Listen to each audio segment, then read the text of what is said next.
हम करने जा रहे हैं कक्षा 10 की प्रश्नावली 3.4 का क्वेश्चन नंबर 2 जो है उसका चौथा और पांचवा भाग। क्वेश्चन चौथे भाग में कह रहा है, मीना 2000 रुपये निकालने के लिए बैंक गई। उसने खजांची से 50 रुपये तथा 100 रुपये के नोट देने के लिए कहा। मीना ने कुल 25 नोट प्राप्त किए, यानी कि 100 रुपये और 50 रुपये के जो नोट थे टोटल कितने मिले उसको 25। ज्ञात कीजिए कि उसने 50 रुपये और 100 रुपये के कितने नोट प्राप्त किए। निकालना क्या हमने, 50 रुपये और 100 रुपये के नोट कितने उसने प्राप्त किए वो निकालना है। तो हम 50 रुपये के और 100 रुपये के नोट मान लेंगे। तो इसको हल करेंगे इस तरीके से। मान लिया हमने 50 रुपये के नोट हैं x और 100 रुपये के नोट हैं y। ये मीना को मिले। कुल नोट कितने मिले थे, कुल नोट मिले थे 25 और वहीं से कुल नोट कितने हुए x धन y। तो प्रश्नानुसार हमारा क्या हो जाएगा, इस हिसाब से हम देखें 50 रुपये के x मिले हैं, 100 रुपये के y मिले हैं, तो टोटल नोट हो गए x धन y। और वहीं से हमको सवाल में दिया है कि टोटल नोट कितने हैं 25, तो x धन y बराबर कितना हो गया 25 हो गया। ये तो हो गया समीकरण नंबर 1। फिर कह रहा हो, अब देखो 50 रुपये के, यदि 50 रुपये के 2 नोट होते, ठीक है, तो उनका मूल्य कितना होता 2 गुणा 50 यानी कि 100 रुपया होता। 3 नोट होते तो उनका मूल्य कितना होता 3 गुणा 50 के बराबर। ऐसे 50 रुपये के कितने नोट हैं, x नोट हमने माने हैं।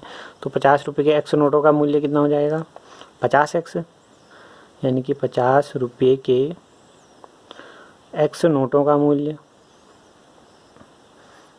कितना हो गया x गुणा 50, यानी कि या 50 गुणा x बराबर 50x। ऐसी 100 रुपये के y नोटों का मूल्य कितना हो जाएगा 100y हो जाएगा। एक नोट होता तो उसका मूल्य कितना होता 1 गुणा 100, 2 नोट होते तो 2 गुणा 100 200 होता। ऐसे y नोट हैं तो y गुणा 100 100y हो गया। अब कुल मूल्य, यानी कि कुल मूल्य मतलब उसने कुल कितने नोट निकाले थे, ये मूल्य किसके बराबर होगा, इन दोनों मूल्यों के योग के बराबर। तो कुल मूल्य हो जाएगा हमारा 50x धन 100y।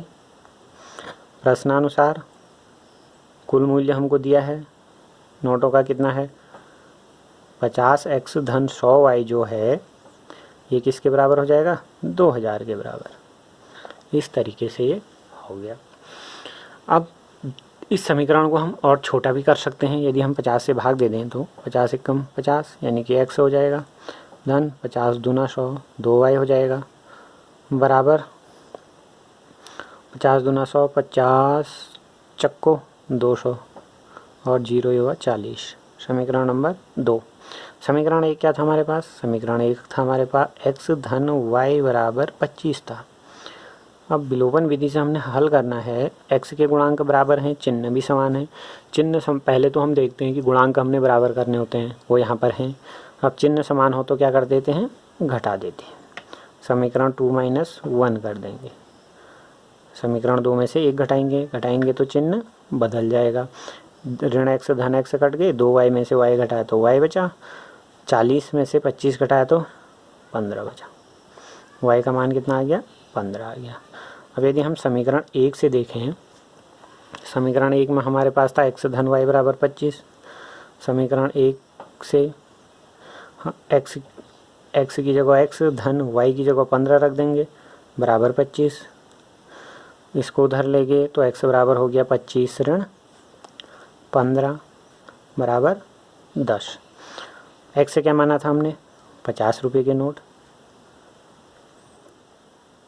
बराबर 10। y क्या माना था हमने 100 रुपये के नोट बराबर 15। देख लेते हैं आ रहा है नहीं आ रहा। 1500 के नोट होंगे तो 1500 तो ये हो गए, ये हो गए।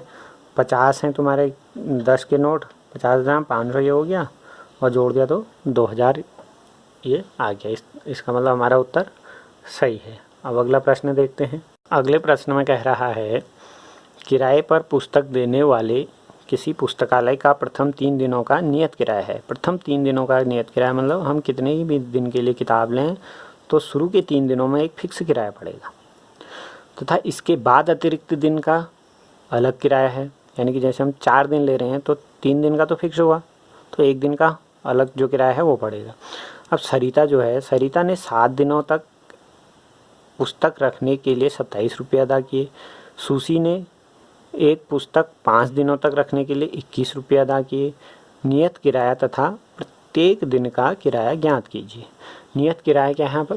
3 दिन का नियत किराया।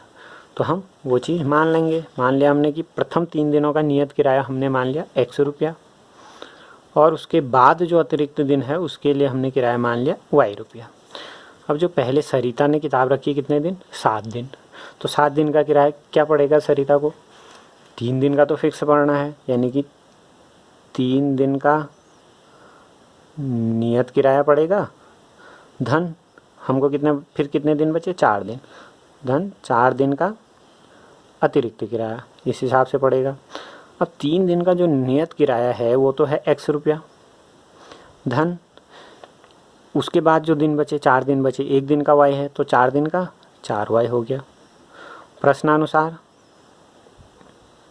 यहीं पर लिख देता हूँ, ये किराया कितने के बराबर है? 27 रुपये के बराबर। तो ये बराबर हो जाएगा 27, समीकरण नंबर 1। दूसरा फिर है सुशी। सुशी द्वारा दिया गया कितने दिन का? 5 दिन का किराया। 5 दिन का किराया कितना हो जाएगा? अब 3 दिन का तो फिक्स पड़ना है, 3 दिन का तो x हो गया। फिर 2 दिन बचे हमारे पास, जो 2 अतिरिक्त दिन बच रहे हैं उनमें एक अतिरिक्त दिन का y है, तो 2 अतिरिक्त दिन का 2y हो जाएगा। प्रश्नानुसार क्या हो जाएगा? प्रश्नानुसार हमको ये किराया किसके बराबर दिया है? 21 रुपये के बराबर, यानी कि x धन 2y बराबर 21 हो गया। समीकरण नंबर 2 ये हो गया। अब समीकरण नंबर 1 को लिख लेते हैं इसके नीचे। x धन 4y बराबर था कितना? 27 था, ये समीकरण 1 था। अब x के गुणांक बराबर हैं, चिन्ह भी समान है, चिन्ह के समान है तो घटा देते हैं। समीकरण 2 माइनस समीकरण 1 करा, माइनस करने पर चिन्ह इनके बदल जाएंगे। ऋण x धन x कटा, माइनस 4y है प्लस 2y है तो माइनस 2y बचा, बराबर माइनस 27 प्लस 21, ये हो गया तुम्हारा कितना? ऋण 6। माइनस से माइनस कटा, y बराबर 6/2 यानी कि 3 आ गया। y का मान 3 आ गया, तो अब किसी भी समीकरण में हम रख देते हैं। समीकरण 1 में ही रखें। समीकरण 1 क्या था? x धन 4y बराबर 27। समीकरण 1 से x धन 4y की जगह कितना है? 3 बराबर 27, ये हो गया x धन 4 3 12 बराबर 27। 12 उधर गया, x बराबर 27 माइनस 12, 27 माइनस 12 कितना बचा? 7 में से 2 घटाया 5, 2 में से 1 घटाया 1, यानी कि 15 रुपये। यानी कि 3x क्या माना था? 3 दिन का नियत किराया, 3 दिन का